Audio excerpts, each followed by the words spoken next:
അതിൻ്റെ അടിയിൽ എന്നെ മോശമായിട്ട് പറഞ്ഞിട്ടുള്ള ഒരുപാട് കമൻസിന് സ്ക്രീൻഷോട്ട് അയച്ചു. ബ്രോ ഇത് റിയാക്ട് ചെയ്ത് നിങ്ങളെക്കുറിച്ചാണ്. കാരണം വേറെ ആരും ഈ ഒരു ടോണിൽ സംസാരിച്ചിട്ടില്ല.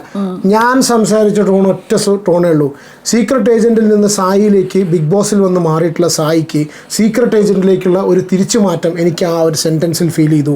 കാരണം വെച്ചാൽ സായി എന്ന് പറഞ്ഞാൽ ഒരുപാട് കോൺടാക്ട്സ് ഉള്ള ആളാണ്, ഒരുപാട് എല്ലാവരുടെ സീക്രട്സ് അറിയുന്ന ആളാണ്, ഒരുപാട് ഞങ്ങളുടെ കൂടെ ആരൊക്കെയാണെന്ന് മനസ്സിലായി എന്നാണ് സീക്രട്ട് ഏജൻറ്റ് വൈഫ് സ്നേഹ പറഞ്ഞിട്ടുള്ളത്. എന്തത് ആൾക്കാരെ എണ്ണെടുക്കാൻ പോയത് അതിൻ്റെ ഉള്ളിലേക്ക് നമ്മുടെ കൂടെ ആരാന്ന് തിരിച്ചറിയാൻ വേണ്ടി പോയതാണോ? ഇത് അങ്ങനത്തെ ഒരു സംഭവമല്ല. This is A game show. ഇതൊരു ഗെയിം ഷോ. അപ്പോൾ വളരെ എന്താ വെച്ചാൽ നമുക്കൊരു ക്രിട്ടിക്കൽ സ്റ്റേജ് വരിക വിചാരിക്കുക, നമ്മുടെ ലൈഫിൽ ഒരു വിഷമം വരിക വിചാരിക്കുക, വീട്ടില് നമ്മുടെ ജീവിതത്തിൽ നമുക്കൊരു വിഷമം വരുമ്പോൾ ഞങ്ങൾക്കൊരു വിഷമം വരുമ്പോൾ ഞങ്ങളുടെ കൂടെ ആരൊക്കെ ഉണ്ട് നോക്കുക. അവരായിരിക്കും നമ്മുടെ കൂടെ ലൈഫിൽ കൂടെ ഉണ്ടാവുക. അല്ലെങ്കിൽ നമ്മുടെ ഹാപ്പിനെസ്സിന് മാത്രം കൂടെ നിൽക്കണവരല്ല, വിഷമം വരുമ്പോൾ കൂടെ നിൽക്കണവരാണ് നമ്മുടെ കൂടെ. അല്ലാണ്ട് ഒരു ഗെയിമിന് പോയിട്ട് ആ ഗെയിമില് ഇത് വെറും ഗെയിമാ, ആ ഗെയിമില് നമ്മളിപ്പോ റിവ്യൂ ചെയ്യാന്ന് പറഞ്ഞാൽ. നമസ്കാരം. ബിഗ് ബോസ് മലയാളം സീസൺ 6 ഇന്ന് Thursday episode related video plus നമ്മുടെ ലൈവ് റിലേറ്റഡ് ആയിട്ടുള്ള കുറച്ച് കാര്യങ്ങൾ. ഓക്കെ, നമ്മൾ പെട്ടെന്ന് വീഡിയോ എടുക്കാം. ഇന്ന് കുറച്ച് ക്ഷീണമുണ്ട്, കുറച്ച് ലേറ്റ് ആയിട്ടാണ് വീഡിയോ എടുക്കുന്നത്. ഇന്ന് കുറച്ച് തിരക്കുണ്ടായിരുന്നു. അപ്പോൾ നമ്മൾ പെട്ടെന്ന് കാര്യങ്ങൾ പറയുന്നു. അതിലൊന്ന് എന്തൊക്കെയാണ് നമ്മളൊന്ന് ഡിസ്കസ് ചെയ്യുന്നു. കാര്യമായിട്ടൊന്നുമില്ല. പക്ഷെ എന്നാലും ജിൻഡോ അഭിഷേക് ഫൈറ്റ്, പിന്നെ നോറ ടാസ്ക് ജയിച്ച സംഭവം, പിന്നെ നമ്മളെ വിശ്വവിഖ്യാതമായ പെങ്ങളോട്ടിയും രണ്ടാങ്ങളാരും തമ്മിലുള്ള ആ ഒരു എന്താ പറയുക തങ്കച്ചി അണ്ണന്മാർ പാസം, ഹിറ്റ്ലർ അല്ല തങ്കച്ചി അണ്ണൻ പാസം മൂർധന്യാവസ്ഥയിൽ എത്തിയിട്ടുണ്ട്. പെങ്ങളോട്ടി തെറ്റിപ്പോയ കഥയും ആങ്ങളാര് പിന്നാലെ കൂടി നടക്കുന്ന കഥയും ഇപ്പോഴും നടന്നുകൊണ്ടിരിക്കുകയാണ്. രാവിലെ വരുന്ന ലൈവില് ഇപ്പോഴാണ് നമ്മൾ എപ്പിസോഡിൽ കണ്ടില്ലേ, ലൈവിൽ ഇപ്പൊ നടന്നുകൊണ്ടിരിക്കുക കേട്ടോ. ആ ബെഡ്റൂമിൽ പോയിട്ട് അവളെ വിളിച്ചോണ്ടിരിക്കണൊക്കെ ഉണ്ട്. അപ്പൊ അതൊന്ന്. പിന്നെ ഫൈനലായിട്ട് ഇന്ന് സിജോനെ കുറിച്ച് സിജോനെ കുറിച്ചല്ല ജിൻഡോനെ കുറിച്ച് സായി പറഞ്ഞിട്ടുള്ള ഡയലോഗും ഞാൻ ചെയ്തൊരു വീഡിയോയും അതിനെക്കുറിച്ച് എനിക്ക് വന്ന കമൻസും അതിന് മറുപടി എന്നല്ല അതിൻ്റെ എക്സ്പ്ലനേഷൻ പോലെ, അതിൻ്റെ എക്സ്പ്ലനേഷൻ അല്ല സായിൻ്റെ ആക്ടിൻ്റെ എക്സ്പ്ലനേഷൻ പോലെ സായിയുടെ വൈഫ് സ്നേഹയുടെ ഒരു വീഡിയോ, അതിൻ്റെ ഇടയിൽ നമ്മളൊക്കെ മെൻഷൻ ചെയ്തിട്ടുള്ള കുറച്ച് കമൻസും, പിന്നെ എന്നോട് ഈ ഒരു ഇതിനെക്കുറിച്ച് സംസാരിക്കണമെന്ന് ഒരുപാട് പേര് ഇൻസ്റ്റാഗ്രാമിൽ അയച്ചു തന്നിട്ടുണ്ട്, ഒരുപാട് ഫോർവേഡ്. അപ്പോൾ അങ്ങനത്തെ കുറച്ച് കാര്യങ്ങളാണ് നമ്മളിന്ന് പറയാൻ പോകുന്നത്. ഓക്കെ, അപ്പോൾ സായിയുടെ വിഷയം നമുക്ക് ലാസ്റ്റ് സംസാരിക്കാം. ഫസ്റ്റ് ജിൻഡോ അബി അല്ല, അതാണ് ഇന്നത്തെ മെയിൻ വിഷയമുള്ളത്. ജിൻഡോ അഭിഷേക് ഫൈറ്റ് ആരുടെ അടുത്താണ് തെറ്റ് എന്നുള്ള കാര്യത്തിൽ ഒരു ഡിബേറ്റ് നടക്കുന്നുണ്ടാകും ഒബ്വിയസ്ലി. കാരണം എന്താ വെച്ചാൽ രണ്ടുപേർക്കും ഫാൻസ് ഉണ്ട്. ഡെഫിനറ്റ്ലി ഫൈറ്റിലേക്ക് പോയ മാതിരി തോന്നുന്നില്ല. പക്ഷേ ഇതിൻ്റെ ഔട്ട്കം ആയിട്ട് വരുന്നതെന്ന് വെച്ചാൽ ജിൻഡോ ഫാൻസ് ഒരിക്കലും അഭിഷേകിനെ വോട്ട് ചെയ്യരുത് എന്നുള്ള രീതിയിലുള്ള ഒരു ക്യാമ്പയിൻ നടക്കുന്നത് ഇൻസ്റ്റാഗ്രാമിൽ കണ്ടു. ഓക്കെ, അപ്പോൾ സംഭവം എനിക്ക് മനസ്സിലായ സംഭവം, അല്ലെങ്കിൽ ഇത് നമുക്ക് മനസ്സിലായത് എങ്ങനെ വെച്ചാൽ നമുക്ക് ഡിസ്കസ് ചെയ്യാം കേട്ടോ. ഞങ്ങൾ അതിനെക്കുറിച്ച് ഡിസ്കസ് ചെയ്തിട്ടില്ല, അതുകൊണ്ടാണ് ഞാൻ അങ്ങനെ പറയാൻ കാരണം. നമുക്ക് മനസ്സിലായ ഒരു സംഭവം അത്ര തന്നെ ഉള്ളൂ. ഫസ്റ്റ് വരുന്ന സമയത്ത് അഭിഷേകാണ് ജിൻഡോനെ വലിച്ചു മാറ്റിയത്. ഓക്കെ, ഇങ്ങോട്ട് വലിച്ചിട്ടു. തിരിച്ച് ജിൻഡോ നല്ല രീതിയിൽ അങ്ങോട്ട് പുഷ് ചെയ്തു. ഓക്കെ, തടയൂലോ, അവിടെ സീൽ ചെയ്യാതിരിക്കാൻ വേണ്ടിയിട്ട് തടഞ്ഞു നിന്നു. പക്ഷെ അപ്പൊ തടഞ്ഞു നിന്നപ്പോ കുറച്ചൊരു സ്ട്രോങ് ആയിട്ടുള്ള ഈക്വലി സ്ട്രോങ് ആയിട്ടുള്ള രണ്ടാൾക്കാർ നല്ല രീതിയിൽ ചെയ്തു, അങ്ങോട്ടും ഇങ്ങോട്ടും ഒന്തി. ഓക്കെ, ഇനിയിപ്പോൾ ഇതിന്റെ പേരിൽ അഭിഷേകിന് ഓൾറെഡി ഒരു യെല്ലോ കാർഡ് കിട്ടിയിട്ടുണ്ട്. ഫസ്റ്റ് അഭിഷേക് സ്റ്റാർട്ട് ചെയ്തുകൊണ്ട് ഇനി ലാലേട്ടൻ വന്നിട്ട് റെഡ് കാർഡ് കൊടുക്കുമോ, ലാലേട്ടൻ വന്നിട്ട് ചീത്ത പറയുമോ, അങ്ങനത്തെ കാര്യങ്ങളൊന്നും ഉണ്ടാവില്ല. എന്താണ് ഇതിന്റെ ഔട്ട്കം എന്നുള്ള അറിയില്ല. പക്ഷേ ഞാൻ കാര്യം പറയുന്നത് ഇതൊരു ടാസ്കിന്റെ ഭാഗം, സീരിയസ്, ഇത് സത്യത്തിൽ ആക്ച്വലി ഒരു സീരിയസ് വിഷയമാണ്, ഇത് സീരിയസ് ആണ്. പക്ഷേ എന്താ വെച്ചാൽ ടാസ്കിന്റെ ഭാഗമായതുകൊണ്ട് വേഗം compromise, which is very good. കാരണം എന്താ വെച്ചാൽ അവർ രണ്ടുപേരും കൂടി കോംപ്രമൈസ് ആയ സ്ഥിതിക്ക് പിന്നെ ഇതിന് അടുത്തൊരു ഡിബേറ്റിന്റെ ആവശ്യമില്ല കേട്ടോ. പക്ഷെ നമ്മളെന്ന് വെച്ചാൽ പല ആൾക്കാരും നമ്മളോട് ഈ ഒരു വിഷയത്തെക്കുറിച്ച് സംസാരിക്കാൻ പറയുന്നതുകൊണ്ട് ഒരു ടോപ്പിക്കാണല്ലോ ഇന്നത്തെ അല്ലേ. ഇത് രണ്ടുപേരും രണ്ടുപേരും ഈക്വലി റെസ്പോൺസിബിൾ ആണ്. പക്ഷേ ഇതൊരു ടാസ്കിൻ്റെ ഭാഗമായതുകൊണ്ട് ആ ഒരു സ്പിരിറ്റിൽ നമ്മൾ എല്ലാവരും എടുക്കുക അല്ലേ, ആ ഒരു രീതിയിൽ മുന്നോട്ട് പോകുന്ന കണ്ടീഷൻ. പിന്നെ പറഞ്ഞ പോലെ തന്നെ വെരി ഗുഡ് ടു വാച്ച്, രണ്ടുപേരും കൂടി നല്ല രീതിയിലായി, അതാണ് വേണ്ടത്. ആ ഒരു സമയത്ത് സംഭവം കഴിഞ്ഞു. ഒരു കാര്യം കൂടി വിട്ടുപോയെന്ന് വെച്ചാൽ ഈ ഒരു ടാസ്കിന്റെ വിഷയത്തിൽ രണ്ടുപേരും ഈക്വലി റെസ്പോൺസിബിൾ ആണ്. ഞാൻ പറഞ്ഞു വന്നിട്ടുണ്ട് അല്ലേ. പിന്നെ എനിക്കും തോന്നിയത് എന്താ വെച്ചാൽ രണ്ടുപേരുടെ ഭാഗത്തും ചെറിയ മിസ്റ്റേക്സ് ഉണ്ട്. രണ്ടുപേരും ഈക്വലി മിസ്റ്റേക്ക് ചെയ്തു. മിസ്റ്റേക്ക് എന്ന് പറയാം, അല്ലെങ്കിൽ ടാസ്കിന്റെ ലെവലിൽ അത്രേ ഉള്ളൂ. അല്ലാണ്ട് ഒരാള് ഇത് ചെയ്തൂലോ മറ്റാൾ ഇത് ചെയ്തൂലോ എന്ന് പറയാനില്ല. പക്ഷെ വേറൊരു കാര്യമുണ്ട് പ്രത്യേകം പറയേണ്ടത് എന്താണെന്ന് വെച്ചാൽ എപ്പിസോഡിൽ അഭിഷേക് കുറച്ചൊരു ദൂരം ജിൻഡോനൊന്ന് വലിച്ചിട്ടുണ്ട്. അത് എപ്പിസോഡിൽ കാണിച്ചിട്ടില്ല, ലൈവില് കണ്ടിരുന്നു.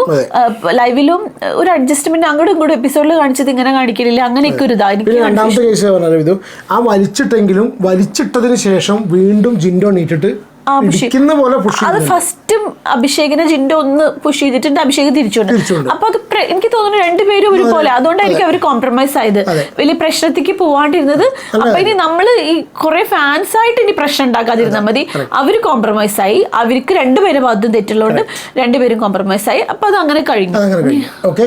പിന്നെ അതിന്റെ തന്നെ ഭാഗമായിട്ട് ആ ഒരു സീൽ ടാസ്കിന്റെ ഭാഗമായിട്ട് നടന്നിട്ടുള്ള ഒന്ന് രണ്ട് കാര്യം കൂടി പറയണം. ഒന്ന്, ജാസ്മിനും സിജോ തമ്മിൽ ചെറിയൊരു ഫൈറ്റ് ഉണ്ടായി അല്ലേ ഇത്? അതില് കാര്യമായിട്ട് ഞാൻ കണ്ടത് എപ്പിസോഡിൽ കണ്ടതിൽ ജാസ്മിനാണ് ഒന്നും കൂടി. ജാസ്മിൻ എന്ന് വെച്ചാൽ സംസാരം തുടങ്ങി കഴിഞ്ഞാൽ നിർത്തില്ലല്ലോ, സംസാരിക്കാൻ നല്ല എബിലിറ്റി ഉണ്ട്. അനർഗളം നിർഗളം എന്നുള്ള കണ്ടീഷനിൽ പറയുന്നത് കണ്ടു സിജോന്റെ ഭാഗത്ത് നിന്ന്. അതെ, അതെന്താന്ന് വെച്ചാൽ ഋഷിയുടെ കൗണ്ട് ചെയ്തിട്ട് ഋഷിക്ക് കൂടുതലാണെങ്കിൽ ഋഷി ഔട്ട് ആവുമായിരുന്നു. അപ്പൊ ഋഷി സിജോ ആയിട്ട് ആയിരിക്കും ഔട്ട് ആവുക. പക്ഷെ ഋഷിയുടെ അത് ക്ലിയർ അല്ലാത്തത് കൗണ്ട് ചെയ്യരുത് ക്യാപ്റ്റൻ എന്നുള്ള നിലയിൽ ഞാൻ തീരുമാനിക്കുന്നു പറഞ്ഞിട്ട് സിജോ പറഞ്ഞു. ജാസ്മിന് ഇഷ്ടപ്പെട്ടില്ല. അങ്ങനെ സിജോയും ജാസ്മിനും ഔട്ടായി. അപ്പൊ രണ്ടുപേരും പരസ്പരം അവിടുന്ന് വാക്ക് നടക്കണ്ടായിരുന്നു. രണ്ടുപേരും അങ്ങോട്ടും ഇങ്ങോട്ടും ഒരു ഭാഗത്ത് മോനെ എന്നുള്ളൂ, മറ്റേ ഭാഗത്ത് വേറെ എന്തൊക്കെ. അല്ല, ഇത് നല്ലതാ. കാരണം എന്താ വെച്ചാൽ പകല് മുഴുവൻ ഇവര് വെറുതെ ഇരിക്കുക, ഇങ്ങനെ ഇരിക്കുക, എന്തെങ്കിലുമൊക്കെ ചെയ്യട്ടെ അല്ലേ. ഒന്നത്. രണ്ടാമത്തെ കേസ് പിന്നെ അവിടുന്ന് അങ്ങോട്ട് ഈ പെങ്ങളുട്ടി വിഷയം, നമുക്ക് പെങ്ങളുട്ടി വിഷയത്തേക്ക് ഒന്ന് ചാടാം അല്ലേ ഇത്? അതിലേക്ക് ഒരു കാര്യം പറഞ്ഞു വെച്ചാൽ മറ്റേ ആ നിൽക്കുന്ന ടാസ്ക് അല്ലേ, ഗംഭീര പെർഫോമൻസ് ആയിരുന്നു. സിമ്പിൾ ആയിട്ട് നിന്ന പോലെ തോന്നി. ബാക്കി എല്ലാവരും അത് കഴിപ്പിക്കും, കാലൊക്കെ ഭയങ്കര പെയിനായി അവർ വീണു. ആ ഒരു കണ്ടീഷനിൽ നടക്കാൻ പറ്റാത്ത നോറ കുറച്ചുകൂടി കൂളായിട്ട് പറ്റി. ടീമിന്റെ ഭാഗമായിട്ട് തോന്നുന്നുണ്ട് നോറേനെ അത്യാവശ്യം നല്ല രീതിയിൽ പിന്നെ അതൊന്ന് കോൺസെൻട്രേഷൻ കളയാൻ വേണ്ടി സിജോ കുറെ ഡയലോഗും കാര്യങ്ങളൊക്കെ അടിച്ചു. അതെ, അത് പിന്നെ ആ സമയത്ത് അവരവിടെ ഇരുന്നിരുന്നുള്ളൂ. അതുകൊണ്ട് പിന്നെ പുറത്തു പോകാൻ പറഞ്ഞില്ലേ. അപ്പൊ നോറ എന്നാലും വളരെ ഇതായിട്ട് നിന്നോട്ടോ. കാരണം വെച്ചാൽ മറ്റുള്ളവർ ചെയ്യുന്ന സമയത്ത് കാണുമ്പോഴാണ് ഇത് ഭയങ്കര ഡിഫിക്കൽട്ട് ടാസ്ക് എന്ന് മനസ്സിലായി. നോറ നിൽക്കുമ്പോൾ സിമ്പിൾ ഗെയിം കളിക്കുന്നില്ലേ ഞാൻ പറയാ. അർജുൻ, ഋഷി, അതുപോലെ അഭിഷേക് ഒക്കെ ഉണ്ട്. ഇവരൊക്കെ ഉണ്ടല്ലോ, അതേപോലെ പെൺകുട്ടികളും ജാസ്മിനും ശ്രീതും ഒക്കെ അതെ. ഇവരൊക്കെ ഭയങ്കര എന്താ പറയാ, നോറി അതെ ഒറ്റയ്ക്ക് നിന്നിട്ട് ഹാർഡ് വർക്ക് ചെയ്യുന്നുണ്ട്, പൊരുതി നോക്കുന്നുണ്ട്. പക്ഷെ അവിടെ ഒരു ഗ്രൂപ്പ് കളി നടക്കുന്നുണ്ട് വേറെ. അതെനിക്ക് അത്ര അതത്ര രസമായി തോന്നുന്നില്ല. സിജോയും സായി ഒരു പെങ്ങളൂട്ടിയുണ്ട്, ഇവരുടെ ഒരു ഗ്രൂപ്പ് കളി. എന്നിട്ട് പിന്നെ ഇവര് തെറ്റണു, പെങ്ങളൂട്ടി തെറ്റിപ്പോകുന്നു, എന്തൊക്കെയാണ് അതിന്റെ ഇടയ്ക്ക് എന്നറിയോ. ശരിക്കും സിജോയും സായും കണ്ണോണ്ട് ഒരു ആക്ഷനൊക്കെ ഉണ്ട് സായിക്ക്. സായി ഫുള്ള് ഗ്രൂപ്പ് കളി. ലാസ്റ്റ് കണ്ടില്ലേ സിജോ അഭിഷേകിനോട് ചോദിച്ചത് സെക്കൻഡ് എടുത്തോളാൻ എന്തോ. അതെ. അല്ല, ഇതിലെന്താ സംഭവം എന്നറിയോ? ഇതിലൊരു വിഷയം വരുന്നത് എന്താ വെച്ചാൽ സായി അവിടെ ഒന്നും ചെയ്യുന്നില്ല. ഓക്കെ, സായി അവിടെ വിട്ടുകൊടുക്കുന്ന സമയത്ത് സായി സിജോക്കാണ് വിട്ടുകൊടുക്കുന്നത്. സായി സിജോയെ ജയിപ്പിക്കാൻ വേണ്ടിയിട്ടാണ്. എനിക്കൊന്നും വെച്ചാൽ ഈ വീക്കിൽ മിക്കവാറും നന്ദന പോകാനുള്ള ചാൻസ് ഉണ്ട്. ശ്രീരേഖയ്ക്ക് ഇവൻ ഗോൾഡ് കോയിൻ കൊടുക്കാന്ന് പറഞ്ഞു, ശ്രീരേഖ പോയി. ഓക്കെ, ഈ കേസിൽ ഇവൻ പണപ്പെട്ടി നന്ദനയ്ക്ക് വേണ്ടിയിട്ട് നല്ലൊരു കണ്ടീഷനിൽ പോകുന്നു, ഈ ആഴ്ച നന്ദന പോകുന്നു. അപ്പോൾ എന്തൊക്കെ ഒരു ഗെയിം കളിക്കുന്നുണ്ട്. ഓക്കെ, ഈ ഗെയിം കളിക്കുന്ന സമയത്ത് എന്താ അറിയോ, എല്ലാവരും ഇതുപോലെ ഗ്രൂപ്പ് നിന്നിട്ട് അവരവരെ ഡിഫെൻഡ് ചെയ്ത് നിൽക്കുകയാണെങ്കിൽ ടാസ്ക് ഒരുപാട് നീണ്ടു പോകുന്ന സിറ്റുവേഷൻ വരുമോ അല്ലേ? അതല്ലാതെ അത് നല്ല രീതിയിൽ ഒരു ആളുടെ മറ്റൊരു ആളത്തേക്ക് പോയി കളിച്ചിട്ടുള്ള സിജു ആണെങ്കിലും ജാസ്മിൻ ആണെങ്കിലും ഇവരാണ് നല്ല രീതിയിൽ കളിച്ചിട്ടുള്ളത്. അല്ലാണ്ട് എല്ലാവരും ഇങ്ങനെ മുണ്ടാതെ നിൽക്കുക, ബാക്കിയുള്ളവർക്ക് വിട്ടുകൊടുക്കുക, വല്ല ഈസി പോയിട്ട് അടിക്കുക അറിയുമ്പോൾ ഇതൊക്കെ എന്ന് വെച്ചാൽ കണ്ടുകൊണ്ടിരിക്കുന്ന ഇത് ഇവർ കളിക്കുന്നത് എന്തുകൊണ്ടാണ്? ഇവർ അതിൻ്റെ ഉള്ളിൽ ചെന്ന് കഷ്ടപ്പാടും കാര്യങ്ങളൊക്കെ പറഞ്ഞ് കളിക്കുന്നുണ്ടായിരിക്കുക. കളിക്കുന്ന സമയത്തും ഇത് വാച്ച് ചെയ്യുന്ന പ്രേക്ഷകരുടെ സമയം എന്നൊരു സംഭവമുണ്ട്. ഇവരിങ്ങനെ സമയം പിന്നെ കളഞ്ഞിട്ട് ഇതുപോലൊരു ഷോ കാണുമ്പോൾ അതിനൊരു ജസ്റ്റിസ് കൊടുക്കണ്ട. ഞാൻ അതാ പറഞ്ഞത്, ഈ വിട്ടുകൊടുക്കുന്ന ടാസ്ക് ഇപ്പോൾ സിജോന്റെ ഒക്കെ വിചാരം സിജോക്ക് എന്തൊക്കെയോ പ്ലാൻ ചെയ്ത് ഭയങ്കര ഗ്രൂപ്പ് കളി ഉണ്ടാക്കണം. പക്ഷെ അതൊരു രസമല്ലേ അങ്ങനെ ഗ്രൂപ്പ് കളിക്കുന്നത്. പക്ഷേ ഈ ഗ്രൂപ്പ് കളി കൊണ്ട് സംഭവിക്കണം എന്താ പറയുക, ഗ്രൂപ്പ് കളി കൊണ്ട് നിങ്ങൾ കമന്റ് ചെയ്യട്ടോ നിങ്ങളുടെ അഭിപ്രായം. ഗ്രൂപ്പ് കളി കൊണ്ട് അടി പോയത് നന്ദനയാണ് കേട്ടോ.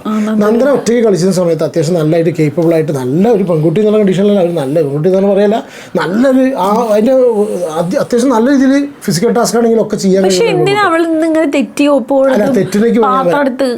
തെറ്റിലേക്ക് ഞാൻ വരാം. ഞാൻ പറയണത് എന്താ അറിയോ, നന്ദനയ്ക്ക് ഇപ്പോൾ തോന്നുന്നു ഓവർ കോൺഫിഡൻസ് ആണ്, രണ്ട് ചേട്ടായികൾ കൂടെ ഉണ്ടെന്നുള്ളത്.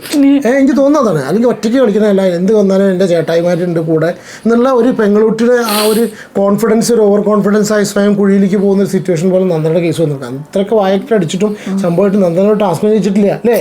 എനിക്കൊന്നും കളിച്ചിട്ടില്ല തോന്നുന്നുണ്ട്. കളിച്ചിട്ട് എന്തോ ഒരു what something happening with point. നന്ദനയ്ക്കാണ് അവിടെ പോയിന്റ് ഇല്ലാത്ത. അഭിഷേകാണ് ഫസ്റ്റ് കേട്ടോ എപ്പോഴും. സെക്കൻഡ് നമ്മൾ അർജുൻ സെക്കൻഡ് എത്തി, ഋഷി തൊട്ട് താഴെയുണ്ട്. ഓക്കെ, അപ്പോൾ ഇതൊന്ന്. പിന്നെ ഇതിൻ്റെ ബാക്കിയായിട്ട് എനിക്ക് തോന്നുന്നു എന്താണ് ആ വിഷയം എന്നുള്ളത് എനിക്ക് മനസ്സിലായി. എനിക്ക് മനസ്സിലായില്ല. അതെന്തൊരു എനിക്ക് ഇവള് എന്തോ പറഞ്ഞു എന്തോ സംഭവം. എന്താന്ന് വെച്ചാല് സംഭവം എന്താന്ന് വെച്ചാൽ സിജോയ്ക്ക് നന്ദനെ ഭയങ്കര ഇഷ്ടാനീതിയാണല്ലോ. അപ്പൊ ഈ സായിക്കും അതെ. അപ്പൊ നന്ദനയുടെ വായിന്ന് ചില കാര്യങ്ങൾ വരുന്നത് രസമില്ല, നന്നല്ലാത്ത കുറച്ച് കാര്യങ്ങൾ വരും. നമുക്ക് തോന്നുമല്ലോ ഈ കുട്ടിയുടെ പെരുമാറ്റം ചില സമയത്ത്. ലാലേട്ടന്റെ എപ്പിസോഡിൽ തന്നെ ഒരു അതുപോലെ ലാലേട്ടന്റെ എപ്പിസോഡിൽ അതേപോലെ ബിഗ് ബോസ് വല്ലതും സംസാരിക്കാൻ വേണ്ടി എല്ലാവരും ഇരുത്തുമ്പോഴുള്ള കാണിക്കലും. അപ്പൊ അതുപോലെ ഇങ്ങനെ എന്തോ ഒരു വർത്താനം പറഞ്ഞു, കാലില് മഷിയായിട്ട് അവള് അങ്ങനെ എന്തോ ഒരു ശ്രീധുവിനെ തോന്നുന്നു. ശ്രീധുവും അവളും കൂടി ചെറിയൊരു ഫൈറ്റ്. അപ്പൊ അത് ആ ശ്രീധുവിനെ പറഞ്ഞ തന്നെയാ തോന്നുന്നു. ആ ഭാഷ സിജോയ്ക്ക് ഇഷ്ടമായില്ല. അപ്പൊ സിജോ പറഞ്ഞു അത് പറയണ്ട. അപ്പൊ സിജോ ഉദ്ദേശിക്കുന്നത് എന്താന്ന് വെച്ചാൽ നന്ദനെ അത് കൂടുതൽ പറഞ്ഞ് വഷളാവണ്ട, അവിടെ സ്റ്റോപ്പ് ചെയ്യുന്നതാണ് സിജോ ഉദ്ദേശിക്കുന്നത്.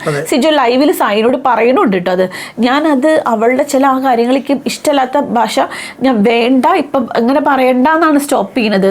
അത് അവൾക്ക് ഇഷ്ടപ്പെട്ടില്ല. അതിൽ അവൾ സിജോനോട് ഭയങ്കരമായിട്ട് വർത്താനം പറഞ്ഞു. പിന്നെ തെറ്റിപ്പോയി. പിന്നെ പാത്രം എടുത്ത് ഇത് അവിടെ ഫുഡ് കഴിച്ചിട്ടില്ല. എന്നിട്ട് പാവം നോറ ഫുഡും കൊണ്ട് പുറകെ നടക്കണ്ടായിരുന്നു. അത് കോമഡി ആയിരുന്നു. നോറ ഫുഡ് കൊടുത്ത് ഇവരിങ്ങനെ ഭയങ്കര പ്രശ്നങ്ങൾ നിൽക്കുമ്പോ ഋഷി ആവട്ടെ കൂടെ ഒന്ന് പറയട്ടെ റൂമിൽ നിന്ന് ഫുഡ് കഴിക്കാൻ പറ്റില്ല. എന്റെ ഒരു സംശയം പറയട്ടെ, ഈ ഗ്രൂപ്പിന്റെ ഉള്ളിൽ ചെന്നിട്ട് നന്ദനയ്ക്ക് തോന്നുന്നുണ്ടോ നന്ദന താഴത്തേക്ക് പോവാണെന്നുള്ളത്? ഈ ഗ്രൂപ്പ് കാരണം അല്ലെങ്കിൽ ആരെങ്കിലും പറഞ്ഞു കൊടുത്തോ? ടെലികാസ്റ്റ് ചെയ്തിട്ടില്ല കേട്ടോ. ഇപ്പൊ രാത്രി ലൈവില് നന്ദൻ അങ്ങനെ കിടക്കാണ്. അപ്പൊ സായിയും സിജോ ഡിസ്കസ് ചെയ്യാണ്, ആങ്ങളാര് ഡിസ്കസ് ചെയ്യാൻ പല കാര്യങ്ങളും. അതിൽ നന്ദന എണീറ്റ് പറഞ്ഞു ഞാൻ ഇവിടുന്ന് പോണോ നിങ്ങൾ സംസാരം നിർത്തണമെന്ന് വെച്ചു. അപ്പൊ സായി പറഞ്ഞു ഞങ്ങൾ സംസാരിക്കാതെ സംസാരിക്കുന്നു. അതിൽ അവൾ എണീറ്റിട്ട് അഭിഷേക് ഏട്ടന്റെ അടുത്തേക്ക് പോയി അപ്പുറത്തെ റൂമില്. അല്ല ഞാൻ പറയാൻ കാരണം എന്താ വെച്ചാൽ എനിക്ക് ചെറിയ സംശയം നന്നായി ഫീൽ ചെയ്തോ ഒറ്റയ്ക്ക് കളിച്ചാലാണ് കിട്ടുക. എന്നിട്ട് അതിന് വേണ്ടിയിട്ടൊരു സിറ്റുവേഷൻ വന്നപ്പോൾ മനഃപൂർവ്വം ഒരു അടി ഉണ്ടാക്കിയതാണോ ഈ ഗ്രൂപ്പിൽ നിന്ന് വിടാൻ വേണ്ടിയിട്ടും ഒറ്റയ്ക്ക് കളിക്കാൻ വേണ്ടിയിട്ടും? പക്ഷെ ആങ്ങളാരും വിടുന്നില്ല. ആങ്ങളാരും അത്യാവശ്യം നല്ല രീതിയിൽ ചിന്തിച്ചിട്ട് തന്നെ കളിക്കുന്നത് എനിക്ക് എന്തോ തോന്നുന്നുണ്ട്. അവർക്ക് എന്ത് വന്നാലും എനിക്ക് ഫീൽ സായിക്ക് എന്ത് വന്നാലും സിജോനെ കപ്പ് നേടാനാണ്. സിജോക്ക് എന്ത് വന്നാലും സായി എന്തായാലും കപ്പ് കളിക്കുന്നില്ല. ആ ഒരു ഫീലിങ്സ് വരുന്നത് എന്താണെന്നുണ്ടെങ്കിലും വല്ലാത്തൊരു ആങ്ങളെയും പെങ്ങളും. അല്ലെ സായിക്ക് നേടണം എന്നില്ലെങ്കിൽ പിന്നെ എന്തിനാ സായി അവിടെ പോയി അവസരം നിൽക്കണ്ടോ? സായി എന്തിനാ അവനെനിക്ക് സ്വയം നന്നായി കളിച്ച് രക്ഷപ്പെടണം എന്നില്ലെങ്കിൽ സായി എന്തിനാ പോയേ തോന്നാം. കാരണം നന്നായി കളിക്കണമെന്നൊന്നുമില്ല. മറ്റുള്ളവരുടെ അവസരം പോണ്. മറ്റുള്ളവരുടെ ഒരു ഗെയിമിന് ജയിച്ചാൽ അവിടെ ഭയങ്കരമായിട്ട് സന്തോഷം കണ്ടെത്തുന്ന കുറച്ച് ആൾക്കാരുണ്ട്. നോറ, ശ്രീതു, ജാസ്മിൻ, ഈ നന്ദനി ഉണ്ട് കേട്ടോ. അതിൽ ഇവർക്കൊക്കെ നന്ദനിക്ക് ഒന്നും കിട്ടിയില്ല. ഇവർക്കൊക്കെ ഒരു പോയിന്റ് കിട്ടിയാൽ ഭയങ്കര ഹാപ്പി അവർ. കാരണം എനിക്ക് കളിക്കാൻ പറ്റിയില്ലോ എന്നുള്ളത്. അവരുടെയൊക്കെ ആ ചാൻസ് കളഞ്ഞിട്ട് എന്തിനാ ഈ ആവശ്യം ഇഷ്ടമല്ലെങ്കിൽ പിന്നെ കളിക്കുന്നത് തോന്നുന്നു എനിക്ക്. ഔട്ട് ആയതിനെ കളിക്കാതിരുന്നൂടെ? കമന്റ്സ് ഇങ്ങനെ കണ്ടോട്ടോ. അയ്യോ ഒന്നും പറയാൻ വയ്യ. സീരിയസ് ആയിട്ട് ഞാൻ പറയാം. ഞാൻ ഇന്നൊരു സംഗതി വെക്കണം. എന്നോട് ഷെയർ ചെയ്ത് മുഴുവൻ പറഞ്ഞില്ല. ഞങ്ങൾ ഉച്ചയ്ക്ക് ഞാൻ ഈ ഒരു വീഡിയോ ചെയ്തു സായിയെ പറഞ്ഞിട്ട്. ഞാൻ മാത്രമല്ല കുറേ ആൾക്കാർ വീഡിയോ ചെയ്തു, മൂപ്പൻ ചെയ്തു, ഒരുപാട് പേര് ചെയ്തു. അതായത് സായി ജിൻഡോനെ പറ്റി പറഞ്ഞേന്. നമ്മളിപ്പോൾ ജിൻഡോ ഫാനും അല്ല, സായി ഫാനും അല്ല, സായിന് എതിർപ്പുമില്ല, ഒന്നുമല്ല. ഓക്കെ, ഈ ചങ്ങായി ഇവിടേക്ക് പോകുമ്പോൾ ഇവിടെ ബിഗ് ബോസിലേക്ക് പോകുമ്പോൾ ഞാൻ 2 ദിവസം നല്ല രീതിയിൽ അവൻ്റെ കാര്യങ്ങളൊക്കെ വെച്ചിട്ട് നമ്മൾ തമ്മിൽ പരിചയമൊക്കെ വെച്ചിട്ടും ഞാൻ ഇത് വീണ്ടും പറഞ്ഞു ഈ മലപ്പുറത്ത് പോകുന്ന ഒരു വ്യക്തി എന്നുള്ള കണ്ടീഷൻ ഞാൻ പറയാം. അപ്പോൾ എന്താ സംഭവിച്ചാൽ പിന്നെ ഞാൻ ഈ ഇങ്ങനെ സംഗതികളൊക്കെ വെച്ച് ഞാൻ വീഡിയോ ചെയ്തു. ഓക്കെ, കയറി അതിൻ്റെ ഉള്ളിലേക്കാണ് എത്തിയപാടെ. എന്നിട്ട് ഭയങ്കര പ്രതീക്ഷയിലാണ് ഞാൻ വീഡിയോ ചെയ്ത് സീരിയസ്ലി ചെയ്തു. ഇൻസ്റ്റയിൽ സ്റ്റേറ്റസ് ഇടലും എല്ലാ പരിപാടിയും ചെയ്യുന്നു കേട്ടോ, സ്റ്റോറി ഇടലൊക്കെ. ഓക്കെ, ഇതൊക്കെ സത്യമാണ്. ഇത് കഴിഞ്ഞതിന് ശേഷം ഇവൻ ഇതിനുള്ളിൽ കയറി നേരെ ചെന്നത് ജാസ്മിൻ്റെതാണ്. അത് നമുക്ക് ഇഷ്ടപ്പെട്ടില്ല, നമുക്കെന്നല്ല ആർക്കും ഇഷ്ടപ്പെട്ടില്ല. എല്ലാവരും വളരെ ഇതിൽ മോശമാക്കി ചെയ്തു. ഓക്കെ, മോശമാക്കിയിട്ടില്ല, അവർ എതിരഭിപ്രായം പറഞ്ഞിട്ട് വീഡിയോസ് ചെയ്തു. ഇത് കഴിഞ്ഞു. അത് കഴിഞ്ഞതിന് ശേഷം ഇവൻ അതിൻ്റെ ഉള്ളിൽ ചെന്നിട്ട് ഒന്നും കളിക്കാതിരിക്കുന്ന സമയത്ത് സ്വാഭാവികമായിട്ടും അമിത പ്രതീക്ഷ നമ്മൾ വെച്ചിട്ട് നമുക്ക് ഈ expectation reduces joys in life എന്ന് പറയില്ലേ, നമ്മൾ ഒരുപാട് എക്സ്പെക്ട് ചെയ്തിട്ട് നമ്മുടെ ആളുള്ളിൽ ചെന്നിട്ട് അയാൾ പെർഫോം ചെയ്യാതിരിക്കുന്ന സമയത്ത് നമുക്ക് തോന്നുന്ന ആ സ്വാഭാവികമായിട്ടുള്ള അവർഷം ഷുഗർ കോട്ട് ചെയ്ത് സംസാരിക്കാതെ നമ്മുടെ പ്രേക്ഷകരോട് നമ്മൾ എപ്പോഴും തുറന്നു പറഞ്ഞിട്ടുള്ളൂ. ഞാൻ അങ്ങനെ ചെയ്തിട്ടുള്ളൂ. എന്നിട്ട് തന്നെ കുട്ടിയുടെ പറഞ്ഞത് എങ്ങനെയായിരുന്നു അറിയോ? അത് കുട്ടേട്ടന് മനസ്സറിഞ്ഞ് പറഞ്ഞാൽ എനിക്കറിയാം. സായിനെ അറിയുന്നുണ്ട്. സായി സായി അങ്ങനെ ഒരു ക്യാരക്ടറാണ്. സായിക്ക് എത്ര പ്രാവശ്യം പറഞ്ഞിട്ടുണ്ട് അത് സത്യമാണ്. സായി അങ്ങനെ ഒരു ക്യാരക്ടറാണ്. സായിക്ക് അങ്ങനെ ചിലപ്പോ എടുത്ത് ഇട്ട പോലെ മറ്റുള്ളവരെ പറഞ്ഞ് വിഷമിപ്പിക്കാൻ കഴിയാത്തൊരു പ്രകൃതാണ്. അപ്പൊ സായി അങ്ങനെയാണ്. സായി ബിഗ് ബോസ് മെറ്റീരിയൽ അല്ല. സായി ഒരു സാധാരണ പറയുന്നു. ഞാൻ ഇവനായിട്ട് വിളിച്ച് സംസാരിക്കുന്ന സമയത്തൊക്കെ ഇങ്ങനെയൊക്കെ സംസാരിച്ചിരുന്നത് ഫുള്ളും. ഇത് എന്തുകൊണ്ടാണ് പറയാൻ ഞാൻ പറഞ്ഞു കേട്ടോ. ഞാൻ ഇവനായിട്ട് സംസാരിക്കുന്ന സമയത്തൊക്കെ ഞാൻ പറഞ്ഞു ഇവൻ പാവാണ്. ഞാൻ പറഞ്ഞു ഇവൻ പാവാണ്, പൊട്ടനാണെന്നൊക്കെ പറഞ്ഞു. പൊട്ടന്റെ സെൻസ് അവന് വിവരമില്ലാത്ത നല്ല അർത്ഥം.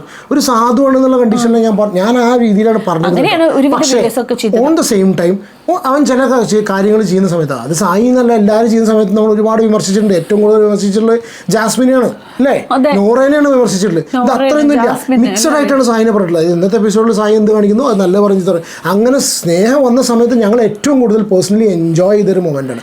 സീരിയസ്ലി പേഴ്സണലി ഞങ്ങൾ ഭയങ്കരമായിട്ട് എൻജോയ് ചെയ്തൊരു മൊമെന്റ് ആണ്. സായി വൈഫ് ഉള്ളിൽ ചെല്ലുന്നു, അവിടുന്ന് അങ്ങോട്ട് ഇവൻ പറയുന്ന സംഭവം കേട്ടൊരു സ്നേഹം ബുദ്ധിമുട്ടുന്നതൊക്കെ കാണുമ്പോൾ എനിക്ക് സീരിയസ്ലി ഞാൻ കംപ്ലീറ്റ് ചെയ്തത് എനിക്ക് സീരിയസ്ലി ഭയങ്കരമായിട്ട് ദേഷ്യം പിടിച്ചു. ഓക്കെ, പിന്നെ നായയുടെ കേസ് വന്നപ്പോൾ സത്യം പറഞ്ഞാൽ ഞാൻ കണ്ണിൽ വെള്ളം നിറഞ്ഞു പോയി. Because I was in his shoes. എനിക്ക് അവൻ്റെ സിറ്റുവേഷൻ മനസ്സിലാവുന്നതുകൊണ്ട് ഞാൻ അവൻ്റെ ഇത് ഞാൻ എന്നിട്ട് ആ ഒരു ഇത് അറിയാത്തവർ എന്തുകൊണ്ട് ഞാൻ പറഞ്ഞുകൊണ്ടെന്ന് വെച്ചാൽ ഈ സംഗതി വെച്ചിട്ട് ഞാൻ ഒരു ക്യാപ്ഷനോ ഒരു ഇത് വെച്ചിട്ടുള്ള വീഡിയോന് ഇട്ടിട്ടുണ്ട്. എന്നിട്ട് ഇന്നോ 2-3 ദിവസമായിട്ട് ഇവൻ ചെയ്ത കാര്യങ്ങൾ എനിക്കും ഇഷ്ടപ്പെടുന്നില്ല. 99% ആൾക്കാർക്ക് ഇഷ്ടപ്പെടുന്നില്ല. 1% ആരാന്നുള്ളത് മനസ്സിലാവുന്നില്ല. ഇവർക്കൊന്നും ഇഷ്ടപ്പെടുന്നില്ല. എന്നിട്ട് അത് നമ്മൾ പറയുന്ന സമയത്ത് എൻ്റെ ഇതിൻ്റെ അടിയിൽ പിന്നെ അല്ലെങ്കിൽ സോറി സ്നേഹം എന്ന് ചെയ്തിട്ടുള്ള വീഡിയോയിൽ എൻ്റെ കൂടെ ഞങ്ങളുടെ കൂടെ ആരൊക്കെയാന്ന് മനസ്സിലായി. ഞങ്ങളുടെ കൂടെ ആരൊക്കെയാന്ന് മനസ്സിലായി എന്നാണ് സീക്രട്ട് എൻ്റെ വൈഫ് സ്നേഹ പറഞ്ഞിട്ടുള്ളത്. എന്തത് ആൾക്കാരെ എണ്ണെടുക്കാൻ പോയത് അതിൻ്റെ ഉള്ളിലേക്ക് നമ്മുടെ കൂടെ ആരാന്ന് തിരിച്ചറിയാൻ വേണ്ടി പോയതാണോ? ഇത് അങ്ങനത്തെ ഒരു സംഭവമല്ല. This is A game show. ഇതൊരു ഗെയിം ഷോ. വളരെ എന്താ വെച്ചാല് നമുക്കൊരു ക്രിട്ടിക്കൽ സ്റ്റേജ് വരിക വിചാരിക്കുക. നമ്മുടെ ലൈഫിൽ ഒരു വിഷമം വരിക വിചാരിക്കുക. വീട്ടില് നമ്മുടെ ജീവിതത്തിൽ നമുക്കൊരു വിഷമം വരുമ്പോൾ ഞങ്ങളുടെ കൂടെ ആരൊക്കെ ഉണ്ട് നോക്കുക. അവരായിരിക്കും നമ്മുടെ കൂടെ ലൈഫിൽ കൂടെ ഉണ്ടാവുക. അല്ലെങ്കിൽ നമ്മുടെ ഹാപ്പിനെസ്സിന് മാത്രം കൂടെ നിൽക്കണവരല്ല, വിഷമം വരുമ്പോൾ കൂടെ നിൽക്കണവരാണ് നമ്മുടെ കൂടെ. അല്ലാണ്ട് ഒരു ഗെയിമിന് പോയിട്ട് ആ ഗെയിമില് ഇത് വെറും ഗെയിമാ. ആ ഗെയിമിൽ നമ്മളിപ്പോൾ റിവ്യൂ ചെയ്യാന്ന് പറഞ്ഞാൽ നമ്മളിപ്പോൾ അഭിപ്രായം പറയണേ ഉള്ളൂ. അഭിപ്രായം പറയുമ്പോൾ ഞങ്ങൾ ഒരു സായിയുടെ നല്ല കുറേ കാര്യങ്ങൾ പറഞ്ഞു. അപ്പോൾ സായിയുടെ നല്ല കാര്യം മാത്രം പറഞ്ഞു പോവാ. സായിൻ്റെ ചില കാര്യങ്ങൾ ഇഷ്ടപ്പെട്ടില്ല വിചാരിക്കുക. ഇഷ്ടപ്പെട്ടില്ല പറഞ്ഞാൽ നമുക്ക് മാത്രമല്ല, പൊതുവെ എല്ലാവർക്കും അത് തോന്നാം. ചെയ്തത് ശരിയായിട്ടില്ല, പറഞ്ഞത് ശരിയായിട്ടില്ല, ചെയ്യണ രീതി ശരിയല്ല തോന്നിയ. അപ്പോൾ അത് ഈ പറയുന്ന ഒരു സായിനെ ഇഷ്ടമാണെങ്കിൽ കൂടി അത് നമ്മൾ പറയാതിരിക്കാൻ പറ്റുമോ? അതിന്റെ ഈ വീഡിയോന്റെ അടിയിൽ കൊണ്ടുപോയി ഒരുപാട് പേര് കമന്റ് ഇട്ടുണ്ട്. ഗോപ്രോ മച്ചാൻ മോശമായി പറഞ്ഞു എന്നൊക്കെ കുറെ ആൾക്കാർ. I won't accept them. അവർക്ക് ഓരോരുത്തർ ഇൻഡിവിജ്വൽ എന്തിനാണ്. ഇതൊരു ഗെയിം ഷോ അല്ലേ? അപ്പൊ അതില് ചിലപ്പോ സായി നാളെ ഒരു ഭയങ്കര പെർഫോമൻസോ നല്ല രീതിയിൽ എന്തെങ്കിലും ചെയ്താൽ നമ്മൾ ഒറ്റയടിക്ക് ഓപ്പോസിറ്റ് ആയിട്ട് അയ്യോ സായി സൂപ്പറായി എന്ന് പറഞ്ഞിട്ടാവും പറയാ. ഇത് അത്രേ ഉള്ളൂ. അതിന് റീസൺ എന്താ വെച്ചാൽ കഴിഞ്ഞ സീസണിൽ ഡിഫറെന്റ് ആയിട്ട് നമ്മൾ റിവ്യൂ അല്ല, നമ്മളെ അഭിപ്രായം പറഞ്ഞാൽ എന്താ വ്യത്യാസം അറിയോ? നമ്മൾ ഇപ്രാവശ്യം ആരെയും സപ്പോർട്ട് ചെയ്യില്ല, നമ്മൾ ആദ്യം തന്നെ തീരുമാനിച്ച് പറഞ്ഞിട്ടുണ്ട് ഒരാളെയും. പിന്നെ നമുക്ക് ഓട്ടോമാറ്റിക്കായിട്ട് ഒരാൾ ഇഷ്ടം തോന്നുന്നു. അങ്ങനെ ഇഷ്ടത്തില്ലേനും ഈ ഒരു സംഗതി. ഇത് എന്തുകൊണ്ടാണ് പറയാൻ കാരണം വെച്ചാൽ ഇത് ഇവരുടെ വീഡിയോ സിഗരറ്റിന്റെ വൈഫിന്റെ വീഡിയോ കണ്ട സമയത്ത് എന്തോ കുത്തുന്നത് പോലെ തോന്നി എന്ന് പറഞ്ഞിട്ട് ഒരുപാട് പേര് നമ്മളായിരിക്കില്ല. പക്ഷെ ഇൻസ്റ്റാഗ്രാമിൽ എനിക്ക് ഏകദേശം 8-10 പേര് എനിക്ക് ഇത് ഫോർവേഡ് ചെയ്തിട്ട് ഈ ക്ലിപ്പ് അടക്കം സ്ക്രീൻ റെക്കോർഡ് എടുത്ത് എനിക്ക് ഫോർവേഡ് ചെയ്ത് തന്നു. എന്നിട്ട് അതിൻ്റെ അടിയിൽ എന്നെ മോശമായിട്ട് പറഞ്ഞിട്ടുള്ള ഒരുപാട് കമൻസിന് സ്ക്രീൻഷോട്ട് അയച്ചു. ബ്രോ ഇത് റിയാക്ട് ചെയ്ത് നിങ്ങളെ കുറിച്ചാണ്. കാരണം വേറെ ആരും ഈ ഒരു ടോണിൽ സംസാരിച്ചിട്ടില്ല. ഞാൻ സംസാരിച്ച ടോൺ ഒറ്റ ടോണേ ഉള്ളൂ. സീക്രട്ട് ഏജന്റിൽ നിന്ന് സായിയിലേക്ക് ബിഗ് ബോസിൽ വന്ന് മാറിയിട്ടുള്ള സായിക്ക് സീക്രട്ട് ഏജന്റിലേക്കുള്ള ഒരു തിരിച്ചുമാറ്റം എനിക്ക് ആ ഒരു സെൻറ്റൻസിൽ ഫീൽ ചെയ്തു. കാരണം വെച്ചാൽ സായി എന്ന് പറഞ്ഞാൽ ഒരുപാട് കോൺടാക്ട്സ് ഉള്ള ആളാണ്, ഒരുപാട് എല്ലാവരുടെ സീക്രട്സ് അറിയുന്ന ആളാണ്, ഒരുപാട് കാര്യങ്ങൾ സായിക്ക് അറിയുന്നതാണ്. ഈ അറിയുന്ന സംഗതി വെച്ചിട്ട് ജിൻഡോ മുകളിലേക്ക് പോവുകയാണെങ്കിൽ ജിൻഡോക്ക് എഗെയിൻസ്റ്റ് ആയിട്ട് പുറത്ത് യൂസ് ചെയ്യാനുള്ള എന്തെങ്കിലും സംഗതികൾ സായി പ്രിപ്പയർ ചെയ്ത് വെച്ചിട്ടുണ്ടോ എന്ന് എനിക്കൊരു ഇൻറ്റ്യൂഷൻ പോലെ സംശയം പോലെ തോന്നി. കാരണം എന്താ വെച്ചാൽ ജിൻഡോൻ്റെ കുറച്ച് കാര്യങ്ങൾ അവിടെ ഇവിടെയൊക്കെ പല സ്ഥലത്തുണ്ടായിരുന്നു. കയറി വന്ന സമയത്ത് ആ ഒരു മാമ വിളി ഇതൊക്കെ നമ്മൾ മനഃപൂർവ്വം സംസാരിക്കാതിരിക്കാം. മാമ എന്ന് വിളിച്ചിട്ടാണ് സായി ഇതിനുള്ളിൽ കയറി ചെന്ന് എല്ലാം കൂടി കണക്ട് ചെയ്ത സമയത്ത് I felt I still feel that പുറത്ത് എന്തോ ഒരു സംഗതികൾ ഇതിനുള്ളിൽ, അതായത് അതിൻ്റെ ഉള്ളിൽ നിൽക്കുന്ന ജിൻഡോനേക്കാളും ഉള്ളിൽ നിൽക്കുന്ന സായിനേക്കാളും കൂടുതൽ ഡേഞ്ചറസ്, അവൻ പറഞ്ഞ വേർഡാണ് ഡേഞ്ചർ. ആ ഡേഞ്ചറസ് ആയിട്ടുള്ളൊരു വ്യക്തിയായിരിക്കും പുറത്തേക്ക് വരുന്ന സമയത്ത് എന്ന് എനിക്ക് പേഴ്സണലി ഫീൽ ചെയ്തുകൊണ്ടാണ് ഞാനത് പറഞ്ഞിട്ടുള്ളത്. എനിക്ക് എന്തോ അങ്ങനെ ഫീൽ ചെയ്തു. കാരണം എന്താ വെച്ചാൽ ഐ നോ സീക്രട്ട് ഏജൻറ്റ്. എന്തുകൊണ്ട് വെച്ചാൽ ഞാൻ തുടക്കം തൊട്ട് ഇതിനെ ഫോളോ ചെയ്യണം. How his been doing in social media with this channel. അവൻ്റെ ചാനലും കൊണ്ട് അവൻ എങ്ങനെയാണ് പോകുന്നത് എനിക്കറിയാം. അപ്പോൾ അവൻ അടിക്കുന്ന അടി പറഞ്ഞാൽ ഈ പറഞ്ഞ ആൾക്കാർ ഇപ്പോൾ മണ്ടൻ സായി എന്നൊക്കെ പറഞ്ഞ് ഒരുപാട് പേര് കമൻസ് അടിക്കുമെങ്കിലും ഇത് അത് അത്ര ഒരു അത് അങ്ങനെ തള്ളിക്കളയാൻ പറ്റുന്ന സംഗതിയല്ല. ഓക്കെ, അപ്പോൾ പേഴ്സണൽ ദേഷ്യമോ കാര്യങ്ങളോ ആർക്കും ഇല്ല. വീഡിയോ കാണുന്ന എല്ലാവരോടും കൂടി പറയുന്നത് നമ്മുടെ വീഡിയോസ് കണ്ടാൽ തന്നെ അറിയാം, നമ്മൾ ഒരുപാട് പ്രാവശ്യം പൊക്കിച്ചാലേ ഉള്ള കാര്യമായിരുന്നു. നല്ലത് പറഞ്ഞിട്ട് അതിന് കുറെ കേട്ടിട്ടുണ്ട്, നല്ലത് പറഞ്ഞിട്ടും കേട്ടിട്ടുണ്ട്. ഓക്കെ, ഇത് എക്സ്പ്ലെയിൻ ചെയ്യേണ്ടെന്ന് വിചാരിച്ചാൽ ബട്ട് സ്റ്റിൽ സംസാരിച്ച സമയത്ത് ഇങ്ങനെ എക്സ്പ്ലെയിൻ ചെയ്തു പോയി. ഓക്കെ, വേറെ പ്രത്യേകിച്ചൊന്നുമില്ലല്ലോ ഇത് അല്ലേ, വേറെ വിശേഷമൊന്നുമില്ല. പിന്നെ ടാസ്ക് ആണ് കാര്യമായിട്ട്. ടാസ്ക് നമ്മൾ അങ്ങനെ ഇൻഡിവിജ്വലായിട്ട് എക്സ്പ്ലെയിൻ ചെയ്ത് പിന്നെ ആ ഫസ്റ്റത്തെ ടാസ്ക് ഒക്കെ ഒരുപാട് നേരം ഉണ്ടായിരുന്നല്ലോ, അപ്പൊ അങ്ങനെ പോയി കുറേ നേരം. പിന്നെ അത് അങ്ങനെ പോയി. അതുകൊണ്ട് ടൈമൊക്കെ ലൈവ് അത്ര വലിയ സംഭവമായിട്ടൊന്നും ഇല്ല ലൈവിൽ കാണാൻ.